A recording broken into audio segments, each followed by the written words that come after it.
We are back for Do This, Not That podcast presented by Marigold. And sometimes I say we have experts on this show, but half the time I'm full of it. This time we legit have an expert. Who do we got? We got AJ Wilcox. He is the smartest dude when it comes to LinkedIn. Out of anybody I know that I've met, it's not even close. First of all, he has one of the best podcasts on the planet called the LinkedIn Ad Show. You need to stop listening right now and go listen to that. That's a much better use of your time. The dude is a LinkedIn fanatic. He has an agency called B2 Linked. That's B, the number two, linked.com. And he actually taught courses for LinkedIn. Okay. He knows what he's talking about. AJ, welcome to the show, man. Dude, Jay, that was the most amazing intro I've ever gotten. Thank you. I'm turning bright red. And I want to say I'm a fan of yours, too. I've been listening to your podcast. This is an absolute dream to be on here. So thank you for the invite. Oh, that's very kind, man. But you need to branch out and find much better content than mine. But all right, before we get into, we're going to be talking about LinkedIn ads today. And for anybody that's never run a LinkedIn ad, this is the perfect episode for you. And if you've tried LinkedIn ads and they didn't work, this is the perfect episode for you. But before we get into that, AJ, how did you wind up being Mr. LinkedIn? Like, how did this all happen? Yeah, I started my career in SEO, and I got into Google Ads because I was tired of SEO taking so long to get results.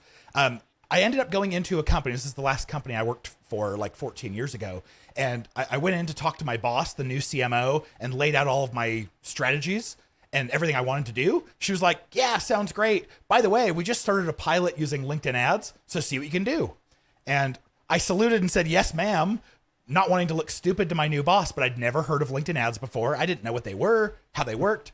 And so I jumped in and just I basically used the same strategies that I was used to on Google ads over on LinkedIn. And within about 2 weeks, the sales team came up and said, hey, AJ, we're fighting over your LinkedIn leads. Keep it up, bro.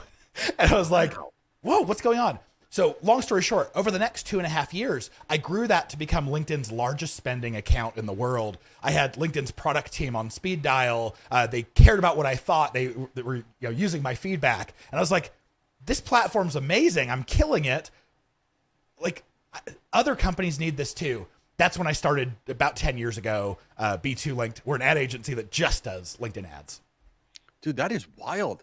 That's so cool that like your salespeople come to you and they're happy because that doesn't happen to marketing. Very rare. You're like a unicorn. Okay, let's get into it. All right. I want you to dispel myths about LinkedIn ads. I want you to get people to believe that they could test it and try it. So when someone comes to you and say, hey, listen, I've heard LinkedIn ads don't work, or I tested them and they stink. How do you combat that? And then how do you get started? Yeah, so the very basics about the platform, what you need to know. Number one, it has the best business targeting of any platform out there. LinkedIn basically has a monopoly on business data. So you can target people by their job title, their seniorities, their skills groups, company size, even by company name, tons of retargeting. Amazing for especially B2B. But the downside is they've always been expensive. The average cost per click on LinkedIn in North America is like $10 to $16 per click, not per conversion. So anyone who's tried it out, they're probably attracted by like, yeah, I'm B2B. I want to be able to target these business professionals. But then if you don't know what you're doing, you're paying a lot of money. And what's worse, LinkedIn actually makes it, they give you bad advice when you're setting up campaigns. There are terrible things that are set as the defaults. And so I would say most advertisers who don't know what they're doing, they go in and all of a sudden they're paying $20 to $40 per click. And of course you're not going to see performance. Of course LinkedIn ads aren't going to work if you're overpaying by 4 times. Okay, so now I come to you and say, okay, sounds like you're saying I should test it. I got, $10,000. What should I do? Should I boost a post? Should I do an event? Should I try to get a guide downloaded? Should I do InMail? What is the best use of my money? I think this is hard because the marketer's answer is always it depends. I think it really depends on the strategy of what you want to do. If you're just testing the platform to see if like this ideal target audience of ours, what is engaging to them, can I get them to respond? Then I think the very best thing you can do is run LinkedIn's new thought leader ads. So this is where, as an individual, you put a post together. This could be the founder of the company or an internal thought leader of some kind. And then you boost that post to your ideal target audiences. And they're very engaging because it's people, not companies, and that works really well. But unless you have an overall strategy, like most people want to take LinkedIn ads and take these cold ideal audiences and turn them into sales ready leads. And for that, you need a strategy. You need to realize that no one in your cold audience is ever going to, well, not ever, but it's very rare. They're not going to go right from I saw an ad to I'm going to book a call with your sales rep. It takes many steps of nurture. And so for that, you have to figure out, what do I show at stage 1? What do I show at stage 2 before I finally get to ask them at stage 3? Like, you look like you're ready. Like, let's talk to someone. So before you drop that 10K, figure out what it is that you're actually trying to do and set up what's requisite for that. All right, I have a hot take question I want to ask you from my own experience, and I want you to tell me if I'm right, wrong, or whatever. I have found that when we boost posts or we do any type of target on LinkedIn, we do really well if we upload a list and target to people that are on that list. We do really bad when we try to do a lookalike audience. We upload a list, we say, build out a lookalike audience on this list and market to that. We get completely the wrong people. So we always stay in our lane with only the people that we uploaded do we market to. Is that bizarre or what? Not bizarre at all. LinkedIn has actually seen exactly the same thing. It's actually why this last year they shut down lookalikes. Okay. You can't even build them anymore. But they replaced them with something else that is cool. It's called predictive audiences. And rather than being a lookalike, it's an act-alike. And what's so crazy about it is, I'm always really skeptical of when an ad platform says, we've got AI that goes and figures out what people are willing to do. I'm like, yeah, okay, I'll believe it when I see it. But predictive audiences on LinkedIn from a contact list are amazing. We have not yet found an instance where our conversion rates and our engagement rates weren't higher on the predictive audience than they were on the original seed list. Wow. Predictive audience. So when I go in there, is that based on the list that you're uploading, or is that based on just, okay, so you upload a list and then there's a button that says predictive audience. That's how it works? That's it. You go into plan audiences, and then you say, I want to build a predictive audience. And then it asks you, what do you want to build this predictive audience from? Is it a list you've uploaded? Is it a retargeting audience that you've been creating? Is it a list of companies? Is it, people who've converted? There's all kinds of different seed data you could build it from. Okay. I got another hot take question. I don't know if the format still exists, but we tested a bunch of times and it was horrible. I think InMails stink. That's kind of like the targeted email version on LinkedIn where you could send a message right to somebody's, LinkedIn inbox. I think they're horrendous. Am I wrong? You're not wrong at all. They are LinkedIn's most expensive ad format. And it's kind of crazy because LinkedIn has never pitched it that way. But you're going to pay on average, I'll just run through the math. You pay on average like 35 to 80 cents per person you send it to.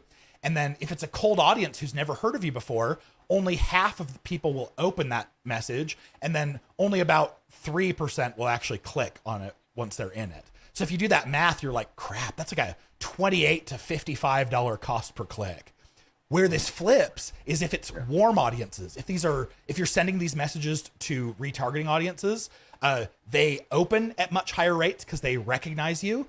They click at much higher rates because they already like and trust you, and you can get cost per click less than with other ad formats too. So okay, that's a good hack. I never really actually thought about that. I'm embarrassed I haven't thought about that. So I'm going to test that. All right, another one that I come across a lot, and I don't have a very good answer, is B2B company. They want to, let's say, run an event on LinkedIn or whatever, or generate leads right from LinkedIn.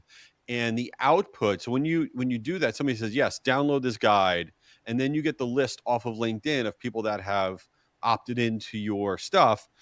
You're not getting the business contact information. You're getting them at Gmail or at yahoo.com or whatever. You're not getting their corporate domains. And then a lot of these enterprise organizations, they can't take in data that's at a consumer domain. Do you run into that kind of obstacle a lot? Is there anything to overcome that? There is, thank goodness. It's fairly new. This has been the major complaint from enterprises for the last 3 years. Finally, this year, LinkedIn patched it. They gave us a field called work email, which we've always had. So you can insert work email in there. But before then, someone could have just retyped their Gmail.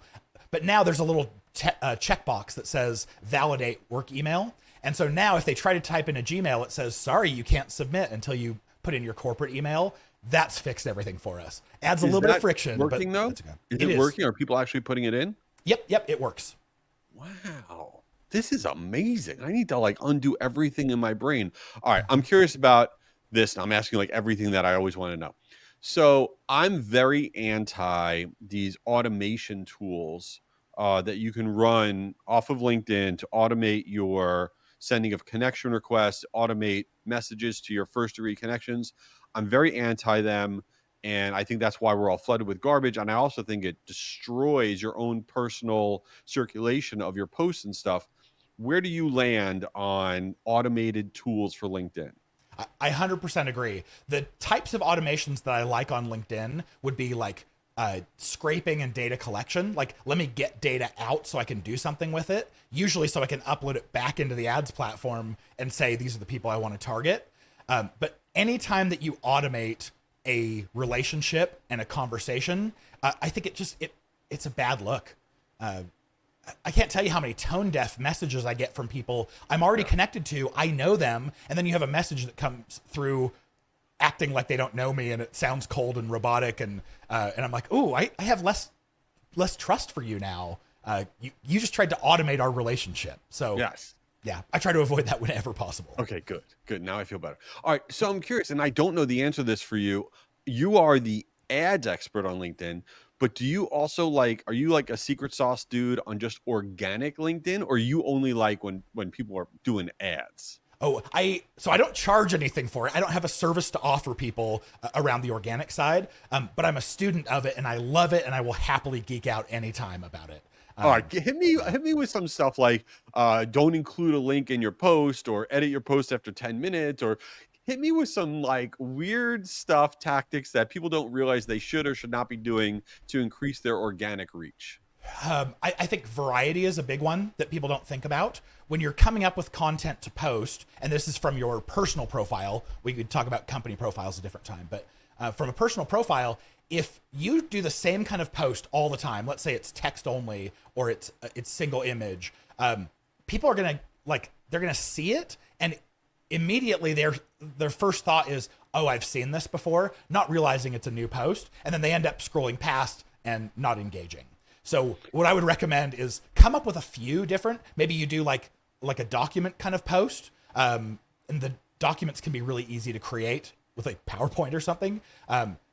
Do some text only, mix in some personal video where you just record, right, your face as you're talking and giving a quick tip.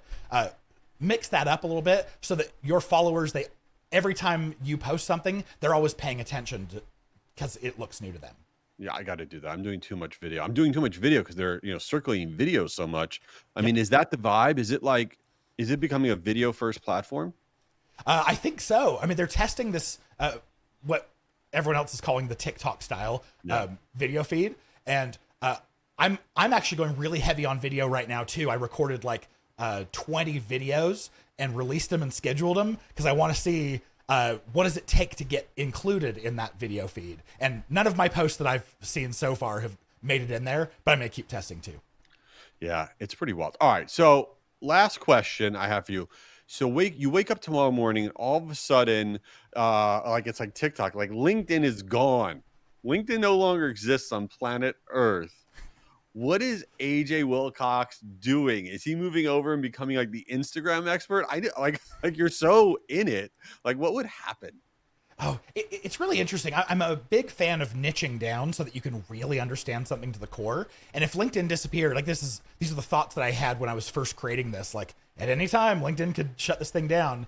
I think I might go deep dive into another platform. Right now, Reddit ads is kind of exciting to me. I might go TikTok for B2B, but realistically, I know so much about B2B, and I would probably end up pivoting my agency to just whatever you're doing in B2B, we're going to find the right channels. I love B2B. There it is. It's going to be b2bluesky.com for AJ soon or something. Who knows? Listen, before we wrap up, how does everybody follow you? Tell them about your show. Tell them about your company. Everybody's got to get involved with you. Awesome. So if you come follow me on LinkedIn, I try to post 2 or 3 times a week, something of value for anyone who follows. So come follow me there. Or if you want to connect, just make sure you add a little customized message of like, say you heard me on Jay's show, and I'm happy to accept it. Otherwise, you're already a podcast listener, so come listen to the LinkedIn Ads Show podcast. Every week I go deep dive into some really geeky area of LinkedIn ads that's going to help boost your performance. That's my goal. And we are going to put this all in the show notes. I cannot emphasize enough. Go check out the LinkedIn Ad Show. It is fantastic. AJ, thanks for being here, man. Really appreciate it. Anytime. Have you back for a round two. Absolutely. All right.